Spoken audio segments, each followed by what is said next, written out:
क्या चाहिए आपको? 10वीं पास या जिंदा लाश? दोस्तों, सुनने में बड़ा अजीब लग रहा होगा तुमको कि मैं क्या बोल रही हूँ, पर ये फैक्ट है। हमें डिसाइड करना होगा कि हमें 10वीं पास चाहिए या जिंदा लाश चाहिए। मैं ये बात इसलिए कर रही हूँ, अभी 2 दिन पहले ही, जैसा कि आप सभी जानते हैं, 10वीं और 12वीं की परीक्षा का रिजल्ट आया है। आज सुबह मेरे एक फ्रेंड के यहाँ मेरा जाना हुआ। जब मैं उनके घर में गई तो ऐसा लगा मानो मातम सा पसरा है, जैसे घर में कुछ अनहोनी घटना घट गई है। घर में एंटर करते ही मैं शॉक्ड रह गई। ऐसा क्या हो गया इस घर में? अभी 2-3 दिन पहले जब मेरी मेरी फ्रेंड से बात हुई थी तब तो वो बिल्कुल नॉर्मल थी। अब अचानक ऐसा क्या हो गया? घर में मातम पसरा है। जैसे ही मैंने दरवाजे की घंटी बजाई, वो गेट खोल के साइड हो गई। कुछ हेलो नहीं, कुछ हाय नहीं। मैं जाकर सोफे पर बैठ गई। 2 मिनट बाद पानी का गिलास लेकर आई। गुमसुम, कुछ बात भी नहीं की। मैंने पूछा ऐसा क्या हो गया? वो तो जैसे इंतजार ही कर रही थी कि कोई उससे उसका दर्द पूछे और वो अपने अंदर की बात, अपने मन की बात मुझसे कह सके। फूट फूट कर रोने लगी, मुझे गले लगा लिया। चुप ही नहीं हो रही थी। मैं उसे बहुत चुप करने की कोशिश कर रही थी, बट वो चुप नहीं हो रही थी। मैंने बोला, बहन बात तो बता, ऐसी क्या बात हो गई? ऐसा क्या हो गया जो अचानक से 3 दिन पहले तू मेरे साथ इतने अच्छे से बात कर रही थी, आज अचानक से रो रही है? कोई चिंता की बात है? परिवार में किसी को कुछ हो गया? थोड़ी देर तो चुप रही, फिर बोली, मेरे बेटे ने मुझे बर्बाद कर दिया, कहीं का नहीं छोड़ा। मैंने बोला, क्या कर दिया ऐसा? आरुष? मैं एकदम से चौंक उठी। आरुष ने ऐसा क्या कर दिया? बोली, कुछ नहीं दीदी, आपको तो पता ही है, 10वीं का रिजल्ट आया है और आरुष फेल हो गया। मैं तो समाज में किसी को मुंह दिखाने लायक नहीं रही। मैं अपनी फ्रेंड्स को क्या मुंह दिखाऊंगी? मेरे इतने बड़े बड़े अरमान थे, मेरा सपना था मेरा बेटा डॉक्टर बनेगा, इंजीनियर बनेगा, खूब पैसा कमाएगा, हमारा बहुत बड़ा घर होगा, गाड़ी होगी, बंगला होगा। अरे भाई, तू दुखी है कि भविष्य के सपने बुन रही है?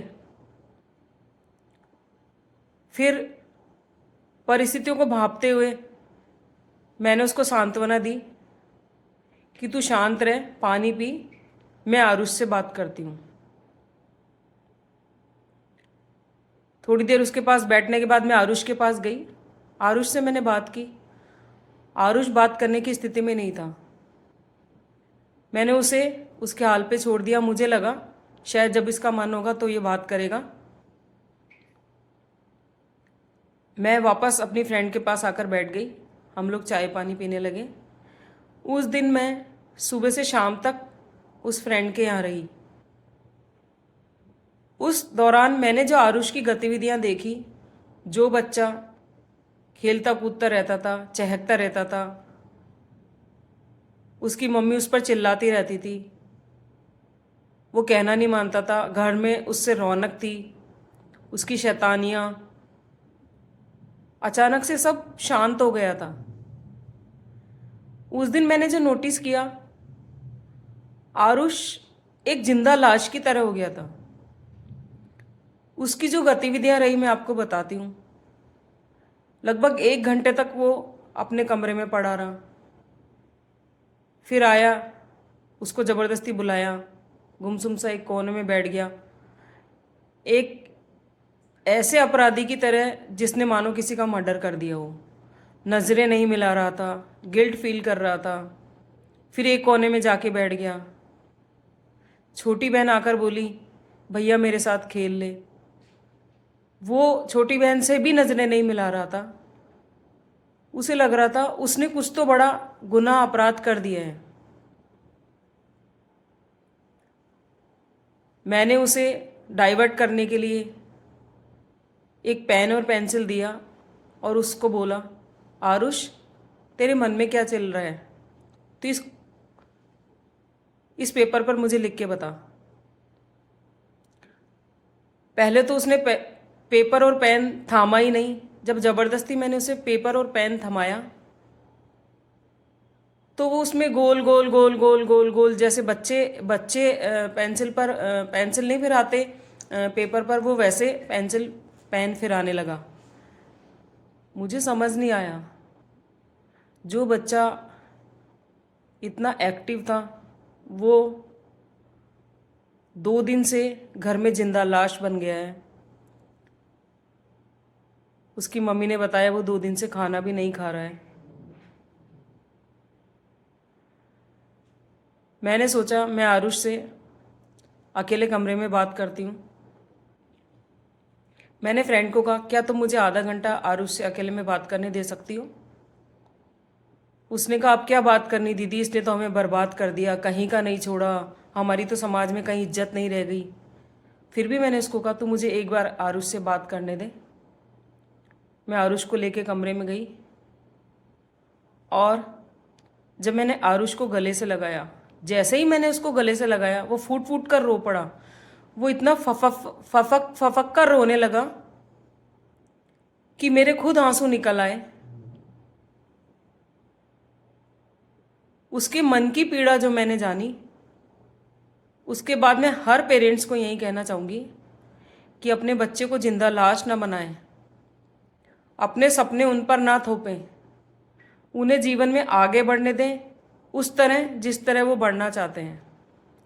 आरुष ने मुझे बताया, आंटी मुझे पढ़ाई शुरू से ही पसंद नहीं थी, मुझे बैडमिंटन खेलना बहुत पसंद है, मैं खेलों में अपना करियर बनाना चाहता हूँ। मैंने मम्मी पापा को बोला भी था कि मुझे पढ़ाई नहीं करनी। हालांकि मैंने बहुत कोशिश की कि मैं पास हो जाऊं, पर मुझे नहीं पता मैं कैसे फेल हो गया। मैं फेल नहीं होना चाहता था, मैं रातों रातों को जाग कर पढ़ता था,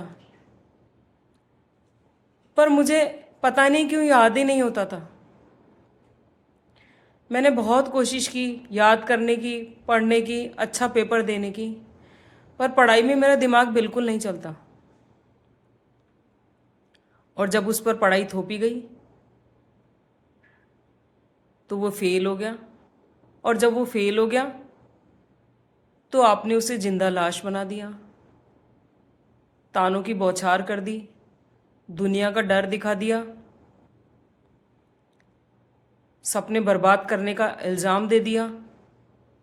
आप ये भूल गए कि उस बच्चे के मन में क्या चल रहा है। अब वो ज़माना गया जब बच्चे पढ़ाई लिखाई से ही तरक्की करते थे। आपको पता है जो आजकल आईपीएल चल रहा है, कहाँ कहाँ से बच्चे आ रहे हैं, कितनी तरक्की कर रहे हैं, नाम कमा रहे हैं, पैसा कमा रहे हैं। यशस्वी जायसवाल जो बिल्कुल नहीं पढ़ा, सचिन तेंदुलकर जो क्रिकेट के महान बल्लेबाज कहलाते हैं, सिर्फ 12वीं तक पढ़े। सितारों के आगे जहां और भी हैं। इसलिए अपने बच्चों को मोटिवेट करें, समझाएं। अगर आपको लगता है वो गलत रास्ते जा रहा है तो उसे समझाएं, लेकिन अगर आपको लगता है कि वो कर सकता है, उसे कॉन्फिडेंस है, वो अपना भविष्य बना सकता है पढ़ाई से हटकर किसी और चीज़ में, तो उसे खुला आसमान दें, उड़ने को पंख दें, फिर देखिए वो कैसे आपके सपनों को पूरा करता है। और जो आप ये मातम बनाकर घर में बैठे हैं, वहाँ किस तरह खुशियाँ बढ़ती हैं। मेरी आपसे रिक्वेस्ट है, आपको डिसाइड करना है कि आपको 10वीं पास चाहिए अपने घर में या जिंदा लाश। Thank you.